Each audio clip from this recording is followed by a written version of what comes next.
Well, good afternoon, and thank you. I'm just wondering how we can get my gold and copper into the metaverse at the moment. But anyway, I wanted to tell you about U.S. gold and what we're up to. I'll be making some forward-looking statements, so cautionary notes with respect to that. So what's U.S. gold all about?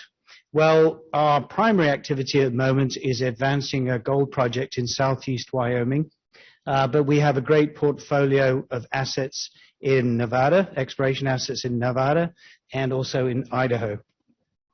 So what are we all about? At the moment, we're looking at near-term production.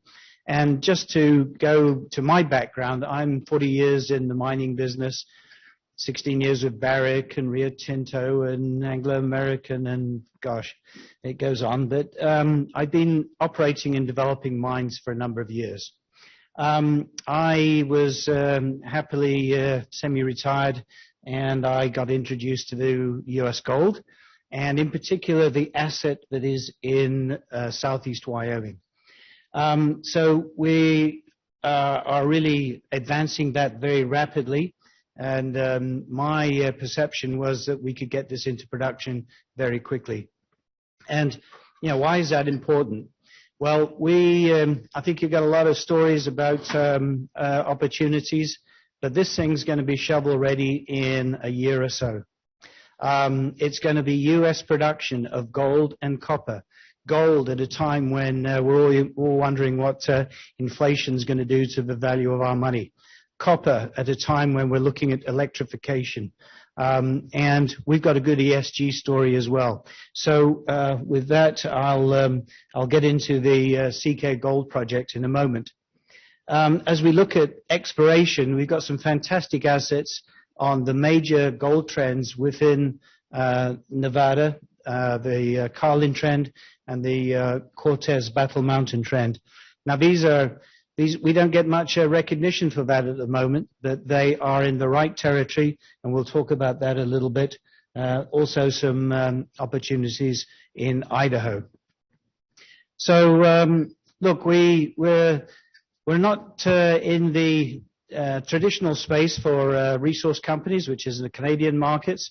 We're actually listed on the NASDAQ, very tightly held share structure, 8.1 million shares of common outstanding.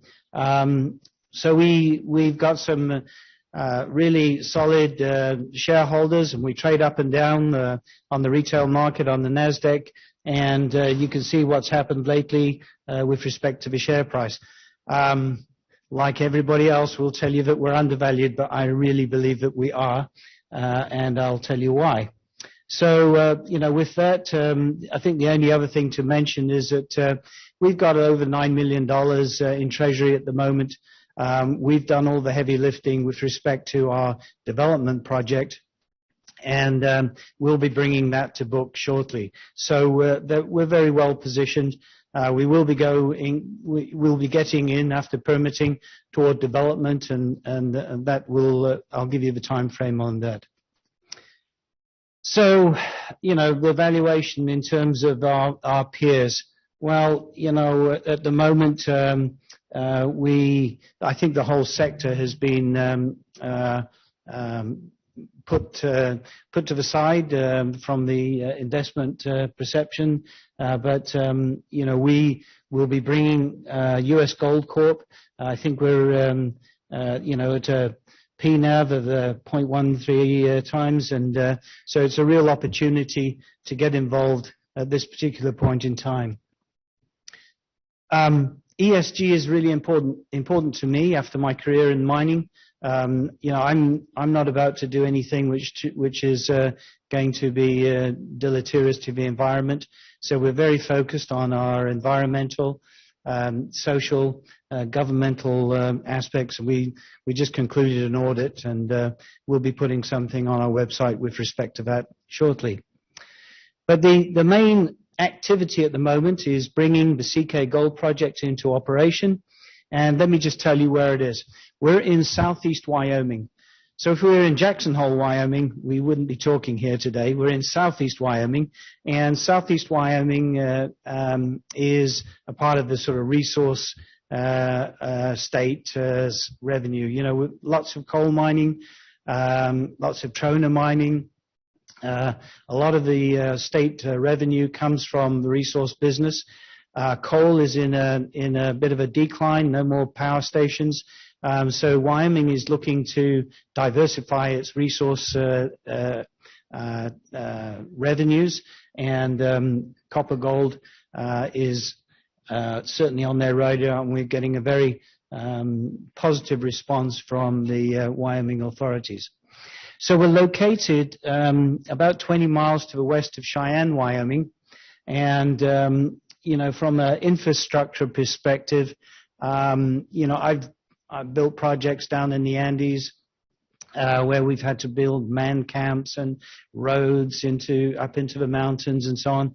You know, we're 20 miles from Cheyenne and 30 miles from Laramie, Wyoming, where our workforce can go home at night. We'll bus the people into the project, and we're, you know, blessed with a lot of infrastructure. The I-80, I-25, the I-80 corridor is right here, Union Pacific Rail Line. In fact, the rail line sits right next to Martin Marietta's quarry, 3 miles to our south. There's mining in the area. People are accustomed to mining in this part of the world. So we get it, you know, the other thing I'll mention on this slide is that we're on a Wyoming state sections. So this is Wyoming's land, and we've got the mineral lease for that land. And the custodians of the state lands have an obligation to seek the highest and best use for their land in their portfolio. Currently, they're getting about $1,300 a year from the local rancher who lives around here. This is all private land around the property, and that is, you know, that's been great for the rancher. His name's Walt Ferguson, 5th generation rancher there. But we're looking to extract an ore body which will generate $30 to $50 million of royalty revenue to the state. We've just had an independent economic study done, and besides our direct investment and the indirect investment and the induced investment, the University of Wyoming Business Center suggests that we're going to be paying $75 million worth of in taxes, federal and state taxes. So there's a lot of positive attitude towards the development of the project, and being on state land, that revenue, those royalties are earmarked for K through 12 education. There's a deficit in the education, so the governor said, hell, we'll bring out some yellow school buses and support your project because we need the money. The fact that we've got all this infrastructure around us means that we are 6 miles or 6 hours from Salt Lake City, an hour and a half from Denver, 4 hours from Gillette. All the OEMs are represented there, so we don't have to build huge warehouses, supply chain issues. It's all there, ready to go. So I joined the company in September of 2020, and with the notion that we can get this into production quickly. There was a preliminary economic assessment, and since then we've built a pre-feasibility study which was published and is available on our website in December of last year. And these are the metrics surrounding the pre-feasibility study. That on what we know, what we have identified as proven and probable reserves, which are just over 1 million ounces of gold, 240 million pounds of copper. That goes to an equivalent gold resource of 1.44 million ounces. We put that into a 10-year mine plan operating at 20,000 tons per day. That spits out 108,500 equivalent gold ounces per year. It's front-end loaded, so the first 3 years, 135,000 equivalent gold ounces of production, and and that's at a all-in sustaining cost of $800 per ounce. So we did those numbers at $1,625 gold and $325 per ounce and $325 per pound copper. It pays back in 2.2 years at that level. We all know where gold is at the moment. It's off a little bit at the moment, but copper's been approaching $5. Gold has been over $2,000. We believe that it's going to go up. This thing pays back really quickly. As you look at the cost to put the project into operation, $220 million. We're looking at some really good financial or financing terms from the OEM providers of our concentrator, and there's also some state development funds, 8-year note, very low interest rates. So we think that this is very doable for ourselves, or who knows, a partner at a later date. So I've discussed the reserves and the resources. This isn't the end of the story, and I'll show you that in a minute. We've got additional reserves and resources at depth and to our south, and we need to explore the area.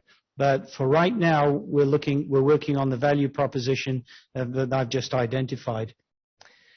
And some more highlights.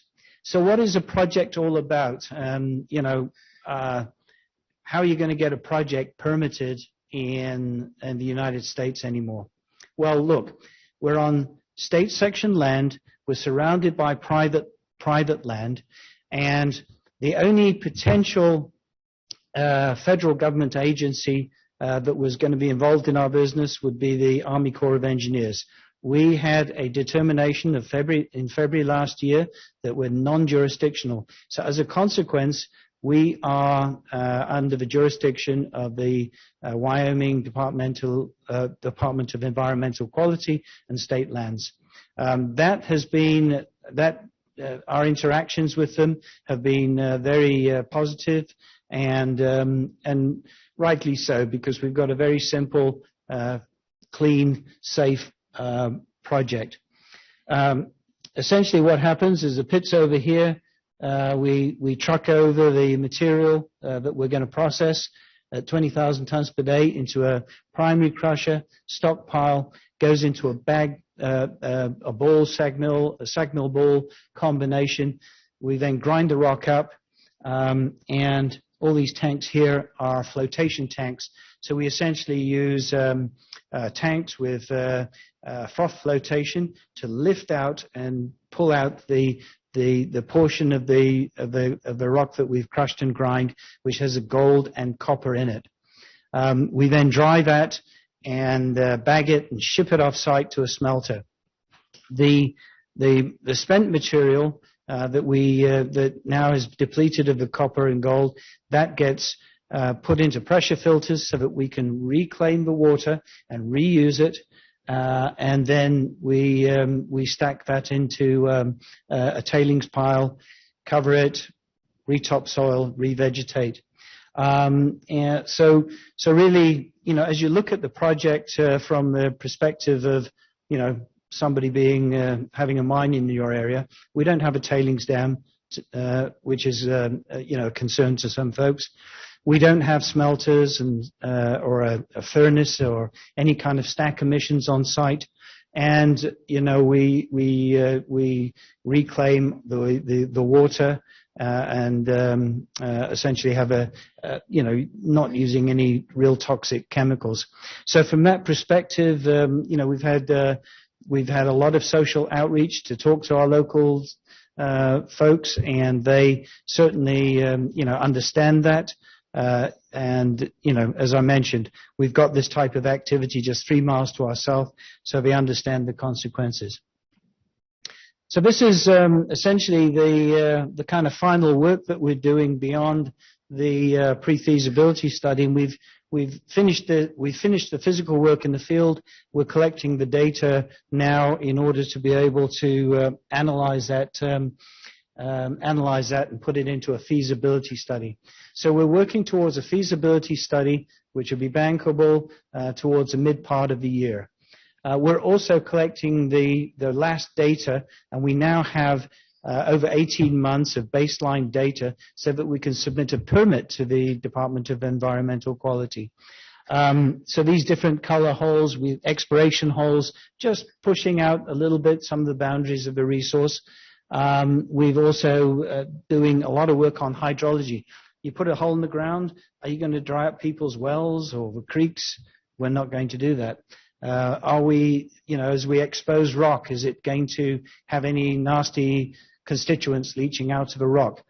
We've done the geochemical analysis. It's not going to do that. So we're in good shape there, and we've done a lot of work on the site as well. So as I mentioned, this is a deposit. It's got a very low strip ratio. That's important because as soon as you've built your concentrator, you want to go in, mine rock, put it into the concentrator, get revenue. That happens very quickly. There's no big pre-strip associated with this project. In fact, some of our best grade outcrops on surface. And this little sample that I've got here is some of the material that the old miners were mining. There's an old mine shaft. It's part of an old mining district. This particular sample is just shy of 8% copper and just shy of 12 grams per ton gold. Unfortunately, this isn't the tenor of the entire deposit. It's fairly low grade in its entirety, but it has high grade within it. And, I think that'll be an upside as we get into the work. So, we have additional resources at depth. We want to put the value proposition around what we know about, and that's the pit where we would mine the rock.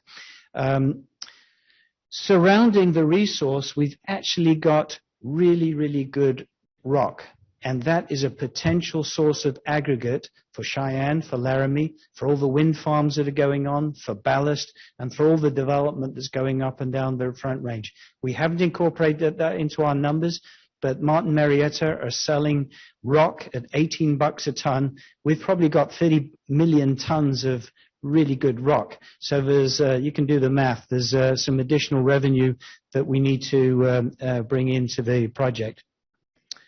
So, as I mentioned, we're going to be in a position to put our feasibility study out toward mid-year. We're going to have a permit application submitted in Q3, and the permit cycle, we think we should have a permit sometime in 2023.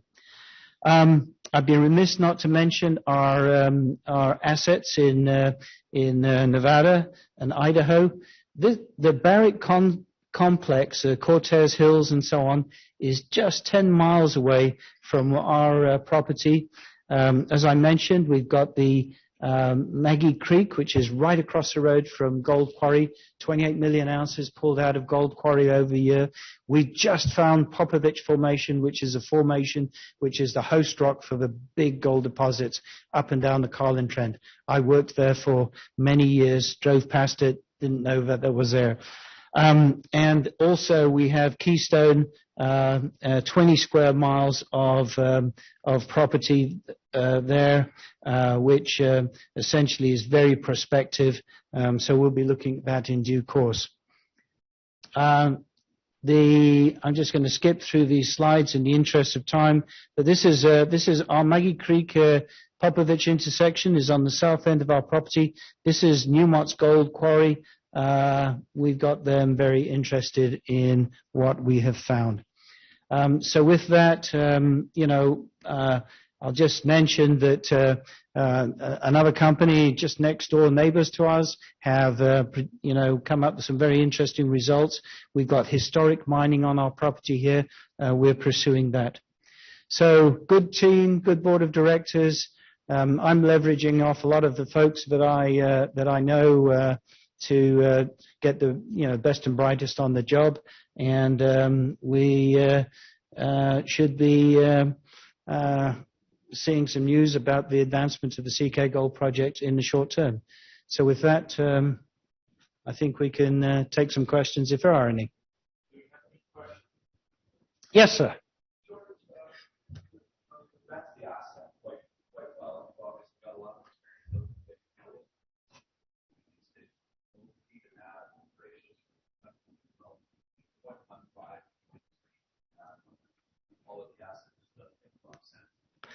I was sitting on the plane down here. I just came in this morning, and there was a fellow next to me, and he was going off to a cannabis farm just north of town here.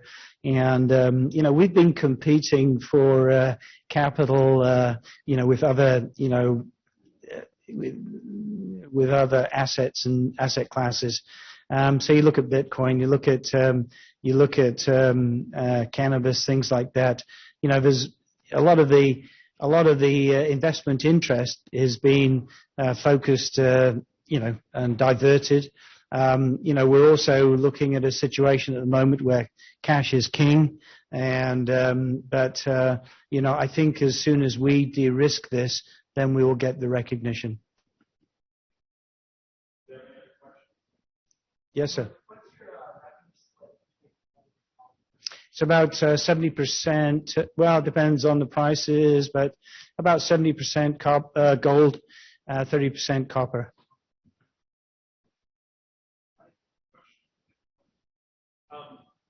U.S. Gold is in a kind of a unique little universe of production companies that are only listed on a U.S. stock exchange. And I find that interesting because it's kind of this weird sort of place where, because the Canadian banks, of course, are the ones who provide all who love to provide capital or to all the services. But they only like to do it for their Canadian companies. And then the U.S. listed banks don't really give a hoot about gold mining. So my question to you is, what is of course you're listed on the NASDAQ by design. What is the mentality there? Well, actually, the mentality is that, the U.S. market is so huge. It only takes a little bit of interest and inspiration. And when we were, I think we're trading $5 odd. When gold peaked above $2,000, we were up to $1,775. So, gosh, it takes a little bit of enthusiasm, but people wanting to own gold and gold stocks. There's a huge market, and there's a huge market, so that's fine. But really, as we go into development, we are, thinking that we really perhaps need some of the Canadian banks and Canadian investors who are a little bit more familiar with the resource sector to come on board. So as a consequence, we're moving towards a Canadian dual listing, and I think at the moment we're not in the need of cash at the moment, so we can see ourselves through our big value creating propositions, which is getting the permit, getting the feasibility study out there. But as we start looking towards development, we think that we've got probably 3/4 of our capital cost at very favorable terms on debt, but we will be doing an equity component, and by that time, I think we need to be dual listed. All right, well, thank you, George. Well, thank you.